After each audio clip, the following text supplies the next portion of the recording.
So I hope you got this first law of motion and it was very interesting. So हम लोग आ जाते हैं second law पे. ठीक है, तो सेकेंड लॉ क्या बोलता है? Newton second law states that the rate of change of momentum is directly proportional to the external forces. Blah blah blah blah blah. ठीक है, ऐसे नहीं समझ में, स्टेटमेंट में ध्यान नहीं देते हम लोग. बोला क्या जाता है कि एफ एक्सटर्नल, कोई भी आप फोर्स लगाते हो that is directly proportional to the change of momentum upon change in time. अभी भी नहीं समझ में आ रहेगा कि ये सारा चीजें सर क्या बड़बड़ कर रहे हैं. तो ठीक है, हम लोग आ जाते हैं पहले बेसिक चीज समझेंगे. व्हाट इज मोमेंटम, ये पी लिखा हुआ क्या है. तो इतना तो फॉर्मूला हम लोग ने देखा है सब लोग ने कि momentum is nothing but mass into velocity. ये फॉर्मूला ही देखा है. ठीक है, अब इसको थोड़ा एक्सप्लेनेशन में ले लेते हैं कि होता क्या है momentum. Momentum is basically impact. What is momentum? Impact. Hindi में बोला जाए तो भार. ठीक है, दो एग्जांपल देता हूं. There is a cycle coming from this side at a speed of 10 metre per second, at a velocity of 10 metre per second. There is a truck weighing 1000 kg. Cycle का वेट है 10 kilo. There is a truck weighing 10,000 kg. 10,000 kg का truck आ रहा है with the same velocity 10 metre per second. अब मुझे बताओ आप किसको रोकने जाओगे, साइकिल को कि ट्रक को? ऑब्वियसली ये स्मार्ट बात, यही स्मार्ट डिसीजन यही बोलता है कि मैं साइकिल को रोकने जाऊंगा. क्यों? क्योंकि मुझे दिख रहा है यहाँ पे कि the impact will be less as compare the impact of this. Impact मतलब इसका मास ज्यादा है, दो द वेलोसिटी वाज सेम पर इसका मास ज्यादा है ट्रक का, तो मुझे क्या पता चल रहा है कि इसका इम्पैक्ट ज्यादा पड़ेगा मुझे. ठीक है, तो ये होता है मोमेंटम. क्या होता है? इम्पैक्ट बताता है. मोमेंटम क्या बताता है? इम्पैक्ट. ठीक है, अब यहां से ध्यान देते हैं कि अगर मुझे साइकिल को रोकना है तो what I will have to do, उसकी स्पीड को 0 पे लाना पड़ेगा. यस और नो? जब मैं स्पीड को 0 पे ला रहा हूं, उसकी मोमेंटम इम्पैक्ट यहां से देखो, इनिशियल स्टेज पे 10 था, 0 हो गया, इसकी स्पीड को कम कर रहा हूं, मतलब मोमेंटम चेंज कर रहा हूं. यस और no? Yes. And that is nothing but dp, change in momentum. अब वो कुछ टाइम के लिए चेंज होगा तो उसको हम लोग बोलते हैं rate of change of momentum. Cycle की स्पीड को कैसे रोका हम लोग ने? एक्सटर्नल फोर्स अप्लाई करके. आपने फोर्स लगाया, एक्सटर्नल फोर्स लगाया उस साइकिल को, तब जाके वो रुका. करेक्ट है? तो उसी को हम लोग बोलते हैं जो external force is directly proportional to rate of change of momentum. उसको रोकने के लिए आपको एक्सटर्नल फोर्स लगाना ही पड़ेगा. किसी भी ऑब्जेक्ट की वेलोसिटी चेंज करने के लिए आपको एक्सटर्नल फोर्स लगाना ही पड़ेगा. That is what second law defines. If you have to change the velocity of any particle, आपको सेकंड लॉ लगाना पड़ेगा. If it has a moment, basically उसकी मोमेंटम को चेंज करने की बात कर रहे हैं हम लोग. ठीक है, तो यहां से आगे डिफाइन करते हैं. F external is equal to k dp by D t. जहां से हम लोग इस तरह इसको डिफाइन किया जाता है कि के का वैल्यू हम लोग बोलते हैं 1 है. ठीक है, कितना बोलते हैं हम लोग? 1 है के का वैल्यू. तो यहां से क्या आ गया? F external is equal to DP by D t and this is nothing but the second law. Second law यही है. ठीक है, अब आज आगे आ जाते हैं हम लोग. सेकेंड लॉ तो पढ़ लिया हम लोग ने, इसको मैं यहां पे लिख देता हूं मोमेंटम को.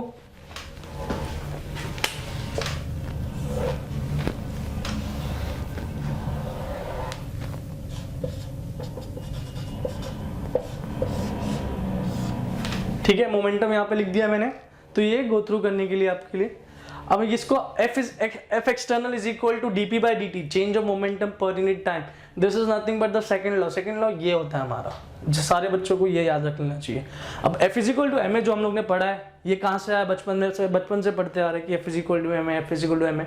कैसे आया एक्सप्लेन करता हूँ मैं क्या बोल रहा हूँ कि मास जो होता है वो कैसा क्वांटिटी होता है? It is a constant quantity. क्या होता है? अब यहां से हम लोग दो केसेस पढ़ेंगे. First case number 1. ठीक है, केस 1 में क्या हो रहा है कि हम लोग बोल रहे हैं कि एक पार्टिकल था, उसकी मास m थी, उसकी वेलोसिटी थी u इनिशियली, और वो मूव करते करते करते t टाइम में उसकी वेलोसिटी होगी v. ठीक है, कितना टाइम में? t टाइम में उसकी वेलोसिटी हो गई v. ठीक है, तो हम लोग देखते हैं, हम लोग कैलकुलेट करते हैं इसके हिसाब से change of momentum per unit time कितना होगा. ठीक है, तो इनिशियल मोमेंटम कितना था? p1 was m into u, p2 was m into v.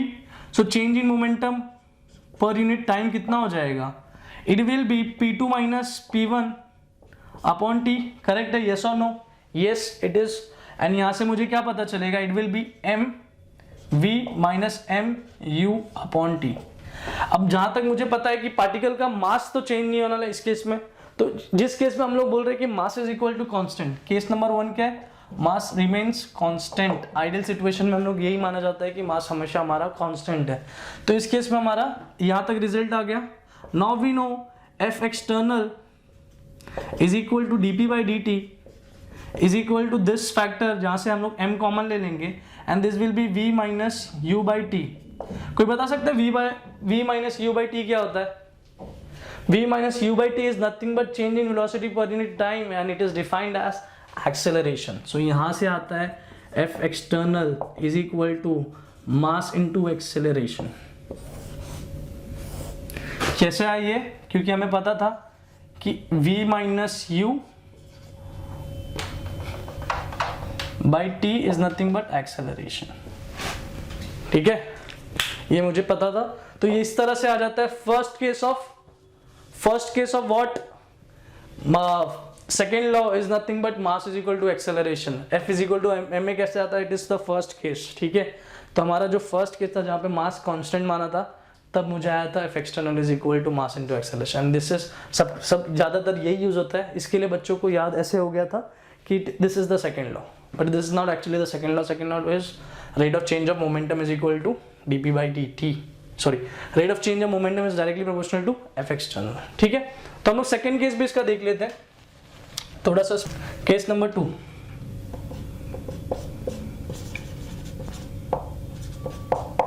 जहां पे हम लोग बोल रहे हैं कि mass is not equal to constant. अब मास भी कांस्टेंट नहीं है, ऐसा कंडीशन मान लीजिए कि आप ये ट्रक जा रहा है और ट्रक से सैंड, उसके ट्रक के अंदर सैंड है और जिसमें होल है ट्रक के बीचों बीच में, और वहां से सैंड लीक हो रहा है। तो टाइम जैसे जैसे मूव होता जाएगा ट्रक का मास भी चेंज हो जाएगा। M is nothing but function of T दे दिया है। फंक्शन ऑफ टी मतलब टाइम के हिसाब से मास चेंज होते जा रहा है, कम होते जा रहा है, ज्यादा हो रहा है, जो भी है, कम हो रहा है इस केस में। फर्स्ट जो मैंने एग्जांपल दिया उस केस में कम हो रहा है। एंड ये मोस्टली थोड़ा एडवांस की टॉपिक है, तो आप फिर भी देख लीजिए। अगर आपको लग रहा है कि इट इज इंटरेस्टिंग, तो यहाँ तक काम हो जाता है हमारा, बट यहाँ पे ये कॉन्सेप्ट जानने के लिए जरूरी है। ठीक है, तो यहाँ पे मैंने बोल दिया कि m is not equal to constant, it is dependent on time. Time के हिसाब से वो चेंज हो रहा है, वेलोसिटी भी तो चेंज हो रहा है।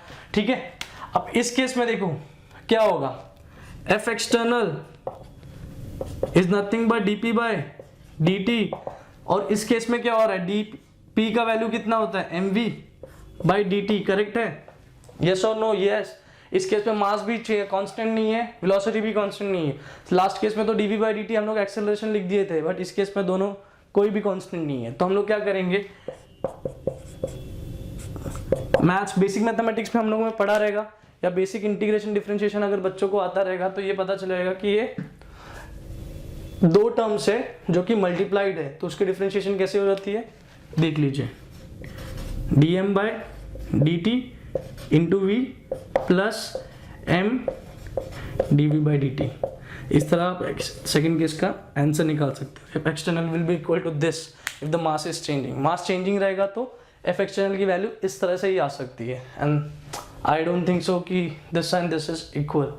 ठीक है, so f second law is not f is equal to ma, it is what, second law is nothing but f external is equal to dp by dt। ये है सेकेंड लॉ, जानना सबको जरूरी है। सो नोट डाउन कर लीजिए, this is second law, this is the first case and this is the second case.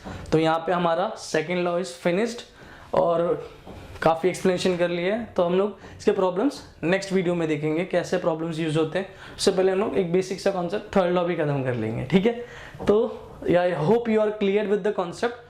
आगे कैसे यूज करना है मैं बताऊंगा। सेकेंड लॉ का एप्लीकेशन कैसा होता है, कैसे यूज होता है। बेसिकली किसी भी ऑब्जेक्ट पे the net force will result in the mass into acceleration if the mass is constant. यही एप्लीकेशन है। कोई भी ऑब्जेक्ट जब मूव हो रहा है उस पर जो नेट फोर्स आता है, नेट फोर्स का मतलब क्या है कि यहाँ से मैं 10 न्यूटन से फोर्स लगा रहा हूँ, यहाँ पे मैं 20 न्यूटन लगा रहा हूँ, तो नेट कितना हो गया 20 माइनस 10, बचा कितना 10 यहाँ पे। 10 यहाँ पे क्या करेगा, मोशन करवाएगा, तो वो 10 force is resultant into resultant किसका रहता है, एक्सेलरेशन के लिए, मोशन के लिए रिजल्टेंट रहता है, तो उसका एक्सेलरेट होना चालू हो जाएगा वो, ठीक है। तो यहाँ पे हम लोग सेकंड लॉ को एंड करते हैं।